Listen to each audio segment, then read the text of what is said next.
Добро утро, почитувани гледачи, и добре ни дојдовте во денешното ново издание на емисијата Фактор здравје. Зборуваме за кардиоваскуларните заболувања кои што се причина број 1, односно водечка причина за смртност во светот и кај нас. Но добро е што голем дел од нив може да се спречат со навремена дијагноза со редовни прегледи и токму затоа зборуваме за тоа кога треба да посетиме кардиолог, кои симптоми не смееме да ги игнорираме, на кои ризик фактори можеме да влијаеме, кои се основните прегледи, кои се дополнителните кардиолошки прегледи кои што ни даваат одлична слика за тоа во каква состојба е нашето срце. На оваа тема утрово разговараме со доктор Владимир Ристовски, специјалист кардиолог од Градската општа болница 8 септември. Добро утро, доктор Владимир, и добре ни дојдовте. Добро утро, Билјана. Благодарам на поканата за учество во емисијата. Се надам дека денеска ќе бидеме продуктивни, конструктивни за општата популација да објасниме малку повеќе за кардиоваскуларни болести. Така, сето она што можеби не им е јасно помислуваат, им е предложено како преглед, а велат зошто јас треба да го правам или што значи тој преглед. Може ли на почеток, сите сме веќе свесни и многу често слушаме колку се застапени кардиоваскуларните заболувања и во светски рамки, а и кај нас, водечка причина за смртност. Тиво кубиец ги нарекуваат повеќето, токму заради тоа што можеби полека бавно се развиваат, никогаш игнорираме симптоми, а кога ќе дојдеме на лекар, некогаш веќе состојбата и се развила. Така, и покрај тоа што државите многу вложуваат во самиот здравствен систем и лекарите во посебни едукации, учество, на конгреси, разговарање со пациенти, окажување на сите работи, сепак кардиоваскуларните болести се причина број 1 за смртност во сите земји, и во високо развиените и во ниско развиените земји. За жал, малигните болести веќе го заземаат второто место, меѓутоа кардиоваскуларните болести се далеко пред сите заболувања. Да. Загрижува ли фактот и информацијата дека се поместува во зрасната граница, и треба ли да помислуваме малку порано да почнеме да се грижиме за своето срце и да ги правиме редовните прегледи и сето она што е неопходно? За жал, возрастната граница секако е намалена, веќе и по 40 годишна возраст. Тоа е нормално. Секојдневниот живот, стресот, ризик факторите, недвижењето, сите тие работи придонесува да границата за болестите, односно за кардиоваскуларните заболувања да биде и кај пациенти под 40 годишна возраст. За разлика од минатото, каде што беа застапени кај пациенти над 50-55 годишна возраст, сега таа граница е значително пониска. А во поглед на застапеноста кај машката и женската популација? Мажите има ли разлика во помладата во некој популација, период? младите предничат во однос на кардиоваскуларни болести. Тоа е заради тоа што жените во периодот на репродуктивниот период или додека имаат тие хормонални, се заштитени хормоналните, меѓутоа како стареат, односно после 55-60 година од животот, жените го земаат приматот во однос на кардиоваскуларните болести и предначот во однос на мажите. Меѓутоа во помладата популација, 40, 50, 55 година, сепак се мажите го имаат за жал тој примат за кардиоваскуларни болести. Така. Кога треба да одиме на кардиолог, кои се основните, кои се дополнителните прегледи, ќе објасниме се веднаш по рекламите. Останете со нас, почитувани гледачи, следете не до самиот крај и повелете, јавете се, поставете прашање.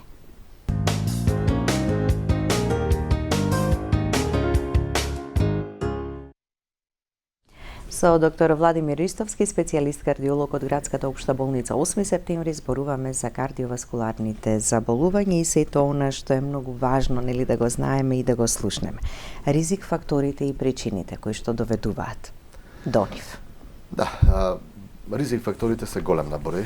Тука можеме ние карактеристично ги поделиме во две големи групи. Тоа се модифицирачки, на кои што можеме да влијаеме да ги промениме во животот, и немодифицирачки, кои што за жал не можеме да влијаеме. Како во групата немодифицирачки, тука спаѓа најчесто возраста, генетскиот фактор. Тоа се фактори кои што нормално како старееме се зголемува инциденцата на кардиоваскуларните болести.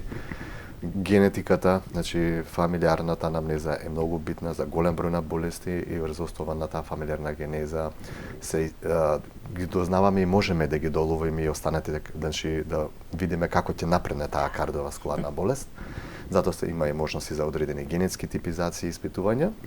А во втората група се оние модифицирачки кои што можеме да влијаеме, како што е исхраната, физичката неактивност, крвниот притисок, кој што е еден од најголемите причинители за кардиоваскуларни болести, кој што може да биде комплетно асимптоматски. Затоа и водичите во кардиологијата придонесуваат да тие стапки, односно вредности на крвниот притисок да бидат се што е можно пониски. Секоја година се врши интервенција и редукција и се буквално се несува толку голем труд и во однос на едукација на пациентите да се внимава и да се коригира тие вредности на крвниот притисок и нормално се сочува тој дневно ноќен ритам. Диабетот е исто така еден непрекосновен модифицирачки ризик фактор кој што ни прави големи проблеми во лекувањето на пациентите. Значи има голем број на пациенти кои што недоволно се грижат за своето здравје, недоволно го третираат диабетот и покрај тоа што кај одредени пациенти нели покрај онаја стандардна исхрана кој што викаме физичката активност и сите тие работи, се даваат и инсулини, тоа има голем број на пациенти кои што за жал не се придржуваат на тие состојби. Тука спаѓа пушењето, како што кажавме, физичката инактивност, исхраната, дебелината, која што е како епидемија, порано беше епидемија во западноевропскиот свет, сега доаѓа епидемија и кај нас, така што дебелината исто така представува голем ризик фактор и да не го заборавиме психолошкиот фактор, односно социјалното здравје, депресијата како еден фактор кој што во последните години исто така има еден значаен примат во развојот и појавата на кардиоваскуларните болести. Така. Се ова состојби работи на кои што можеме да влијаеме, ама дали секогаш го правиме вистинското? Многу случаи и примери ќе слушнеме.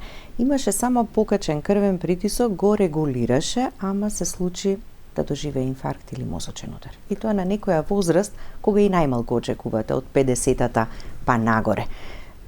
Дали бил контролиран како што треба, затоа што не значи само ја добивате терапијата и доживотно со истата останувате. Морате и да проверувате, мора да се модифицира. Тоа е индивидуално од пациент на пациент. Така.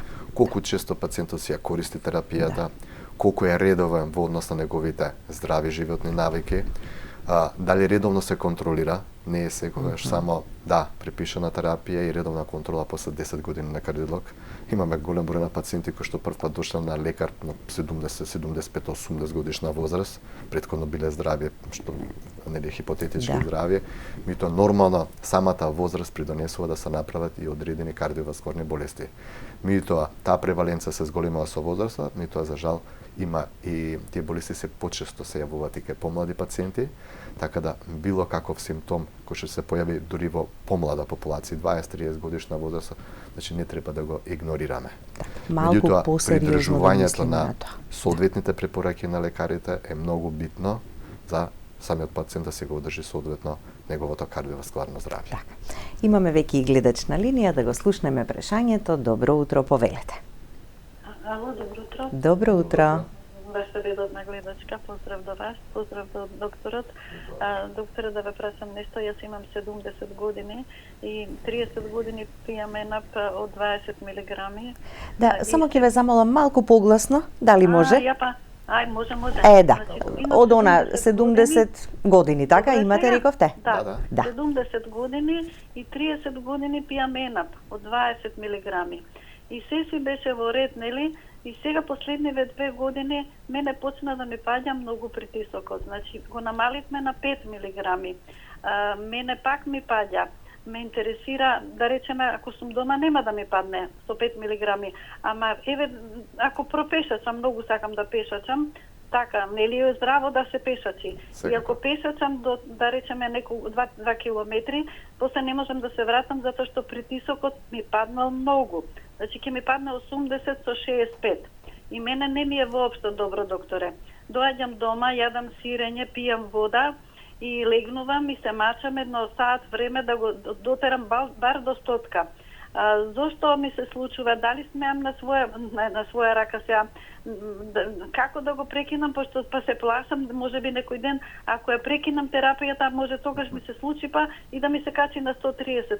Веќе знаете како, не ми е јасно што да правам со себе, затоа што не ви сакам јас да се движам нормално. И вчера ми се слоши исто, не беше толку жеско, ама мене пешачењето сега ми пречи. Порано ми беше убаво кога пешачев, го намалував, сега па не ми е убаво кога пешачам.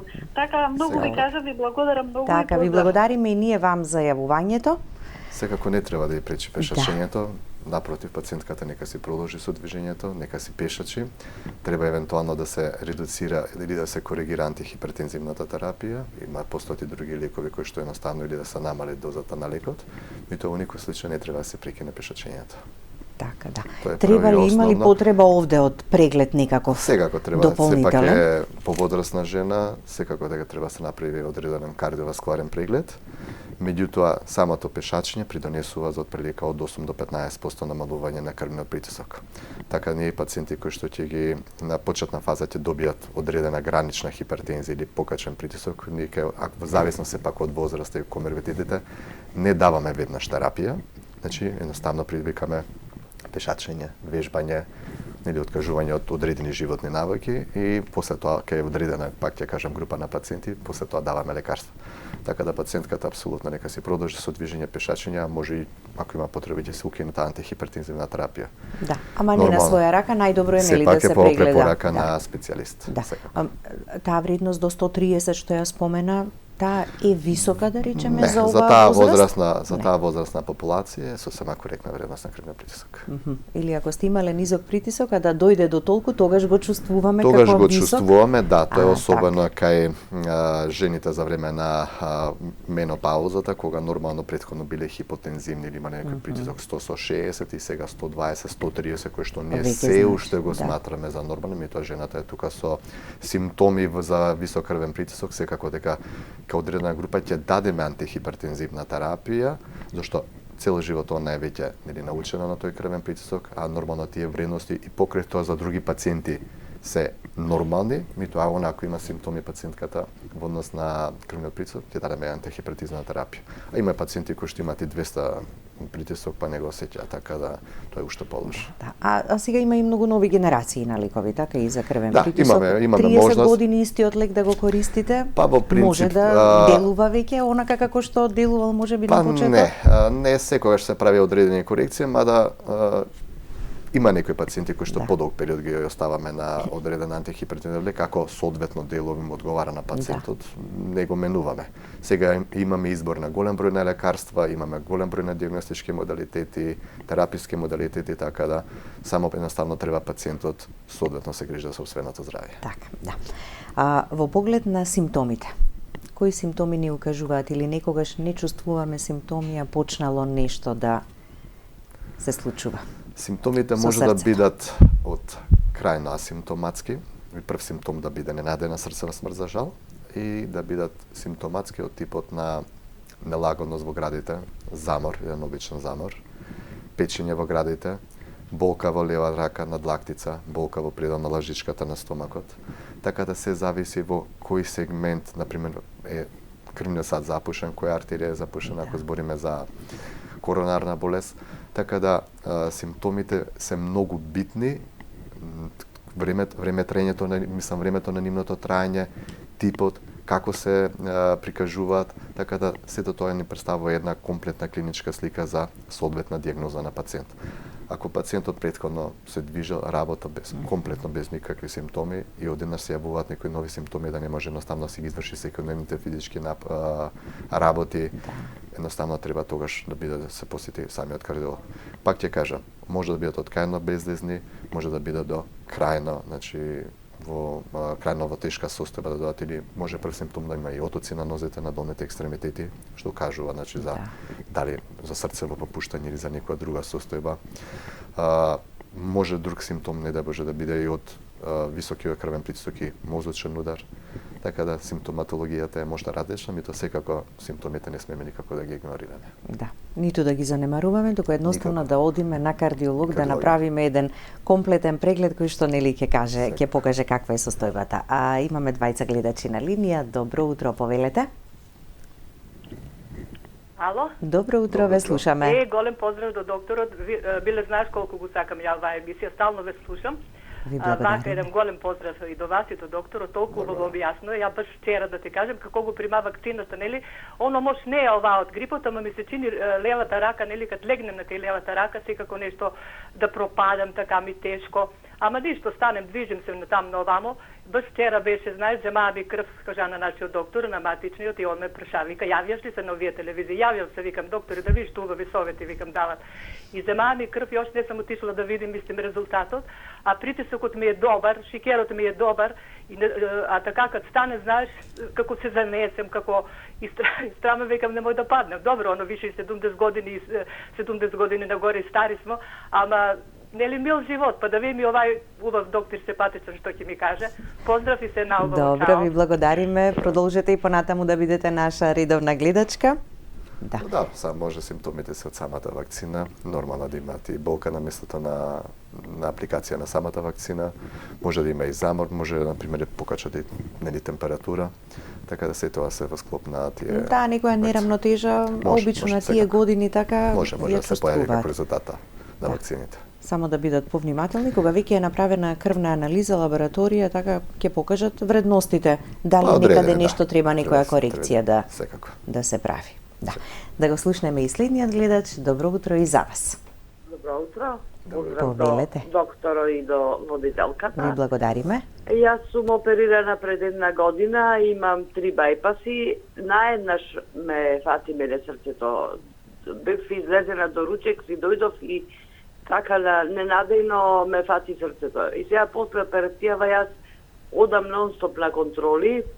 Прво бев во кардио, после во Жан Митрев, сега одам на контроли во Жан Митрев, параметриве сето е во ред. Ама почнав многу нагло да се здебелувам. Дали е тоа од витамините што ги примам, од апчината или не знам што. Стомако, јас бев 62 кила, сега сум 75. И не знам како, плюс тоа имам и остеопороза со лонгоишиалгија, не можам многу да се движам.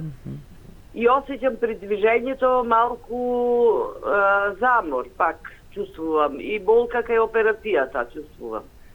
Што треба да направам? Сега бев пред една недела, 2 на контрола, ништо за тоа не ми рекоја. Терапија примам, многу апчина пијам, 10-12 апчина пијам. За терапијата направив крвна слика, сето е во ред. И што да преземам? Да, ви благодариме за јавувањето. Да, совет и препорака. Можеме само да советуваме, нели, најдобро состојбата си ја знае лекарот кој што ја правил и операцијата, да. Интервенција со оглед тоа дека пациентката е направен бајпас, очигледно по наше видување игнорирала дел симптомите, не настанала толку нагло, за да дојде во таква состојба да се направи аортокоронарен бајпас.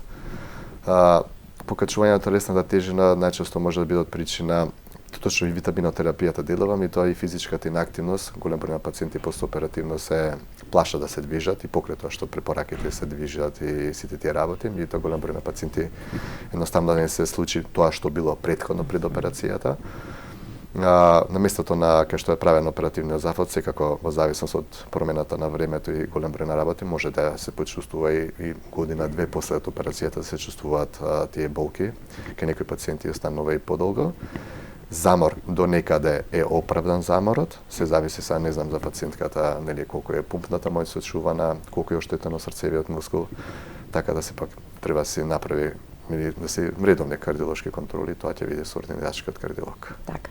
Лесна физичка активност, само едноставно пешачење. Така, спомена остеопороза, ама не треба да се плаши што има остеопороза од движењето, така? Тука е потребно и во таа ситуација физичка активност. Физичката активност е дозволена, меѓутоа нормално со одредена терапија која што се дава колегите што даваат за остеопороза и самото движење, самата нели продукција на тие остеоцити што ви рекле на коските придонесува да остеопорозата да се стагнира или да се остави во една фаза на опорабување да не напредне болеста понатаму. Така, бидејќи секогаш се препорачува физичка активност, ама ние некогаш сами си наоѓаме изговори од страв да не смееме, да се движиме, да не се случи ова. Има голем број на пациенти кои што се движат, добил градна болка, замор и престанува да се движи. И он буквално ги игнорира симптомите дека не дојде како што за жал дошла пациентката во една фаза.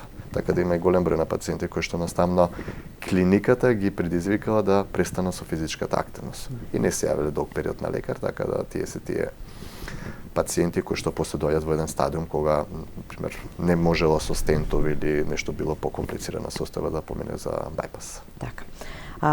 Кога треба да посетиме кардиолог? Без оглед на возраста, без оглед на тоа дали имаме симптоми или немаме симптоми? Тоа е индивидуално во зависност од, како што кажаме првин, од возраста, од коморбидитетите, од ризик факторите кои што ги има самиот пациент, доколку пациентот, особено кај оние помлади пациенти со тип 1 диабет, например, кои што се од помлада возраст, нормално треба да се биде тој од 20 и 30 година од животот со цел да се направат одредени испитувања на крвните садови. Кај пациенти кои што се во полно здравје, сепак тоа би било после 30 година од животот, меѓутоа нормално претходно педиатрите веќе направили тие редовни систематски прегледи, укажуваат. Сега во во работните друштва се организираат и контролни на години и по 2 систематски прегледи, и секогаш е задолжителен кардиолошки, барем една обична лабораторија се направи да се види едноставно липидниот статус, тиреоидната жлеза, така да се зависи тоа од возраста на пациентот, коморбидитетите и во зависност од тоа и препорачуваме, нели, може да биде кардиолошки преглед може да биде први на 20 годишна возраст, може да биде на 30 и на 40 години, се зависи од голем број на фактори. Така, да. Да го слушнеме гледачот. Добро утро и за вас. Повелете. Добро утро, дали сте на линија? Добро утро. Ве слушаме. Добро утро. Повелете со прашањето.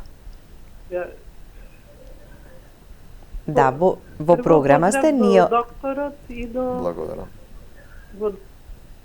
Ви благодариме. Друг е на линија. Не, зборувајте вие, поставете го прашањето и потоа ќе го слушнете. Ама прашувам. Да. Ајде, повелете. Поздрав до докторот и до водителката. Имам едно прашање за докторот. Дали може да ми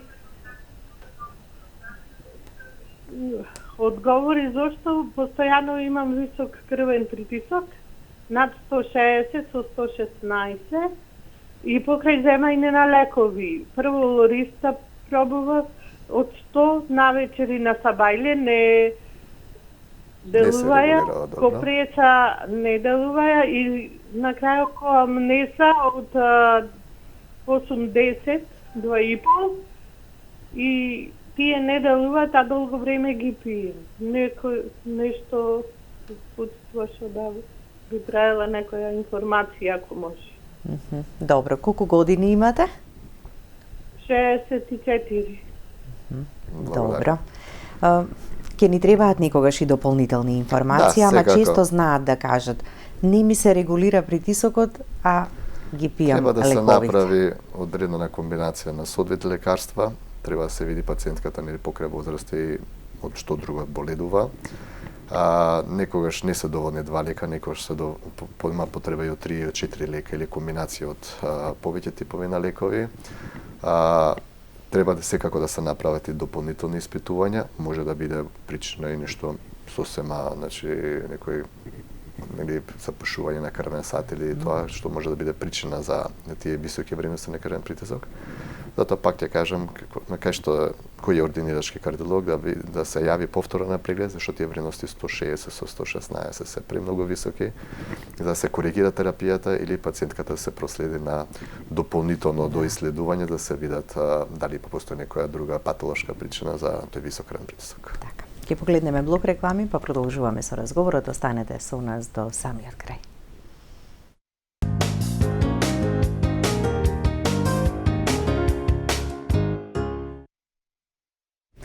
По рекламите, да му дадеме предност и на следниот гледач, па да продолжиме да ги објасниме сите основни и дополнителни прегледи кои што се прават кај кардиолог. Добро утро, повелете.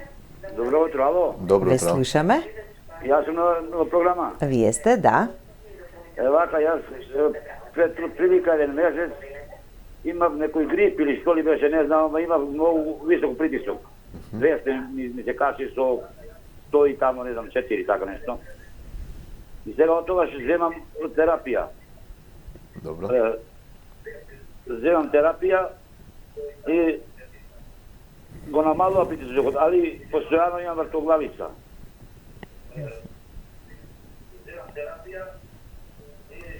Добро.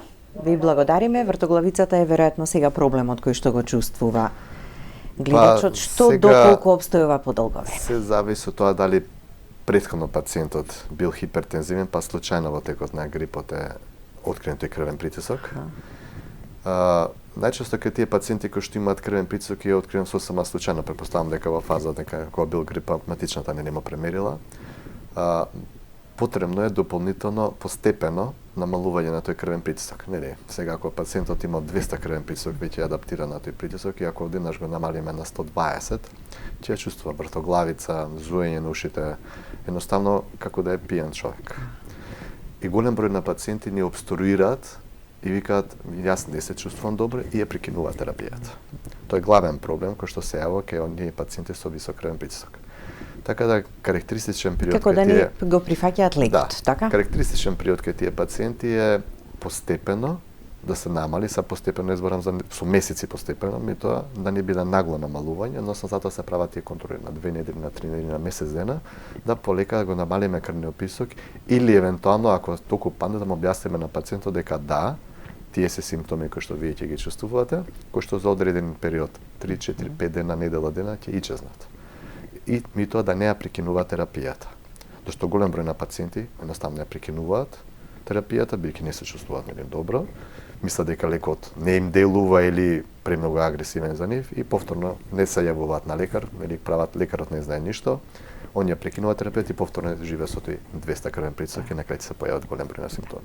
А од друга страна, да. Значи битно ни е едукација на пациентот, превеснување што може да му се случи, кога ќе се намали притисокот и дека тие симптоми се минливи. Да. Така да тоа е многу значено да го предупредиме пациентот за цел да не ни одбие терапијата на притисок. А има пациенти кои што јас сум здрав, прав, не ми треба терапија и повторно се продолжува така. Или веќе се почувствувале подобро, па ја прекинуваат терапијата, а таа е терапија која што само со лековите може да се одржува притисок. И за 2 месеца, 3 месеци повторно доаѓа и вика јас се чувствував добро, супер бев, испив тие апчиња што ми дадовте на месец-два и ја прекинав. Притисокот дојде во тие некои нормални граници, ама тоа не значи дека ќе остане на тоа ако не се придржуваат. Да, и уште следниот гледач да го слушнеме. Добро утро, повелете. Добро утро. Добро утро. Поздрав до емисијата. Ви благодариме. Би сакала да ве прашам, кои се причините за разлика во вредностите на крвниот притисок на левата и десната рака? Се работи за дури до 20 мм живен столб. Ехо на каротиди е направено, сега е закажано, Доплер е направен, сега е закажано ехо, меѓутоа добро се чувствува пациентот, а разлика во притисокот постои, тоа ме загрижува. Колку е возраст пациентот, се извинувам? 60 години. Благодарам, убаво прашање. Благодариме. Конструктивно прашање. Да, најчесто не треба да има такава разлика во притисоците, треба да се направи компјутер, односно географија на крвните садови на левата и десната рака или медицински кажано на субклавија артерија.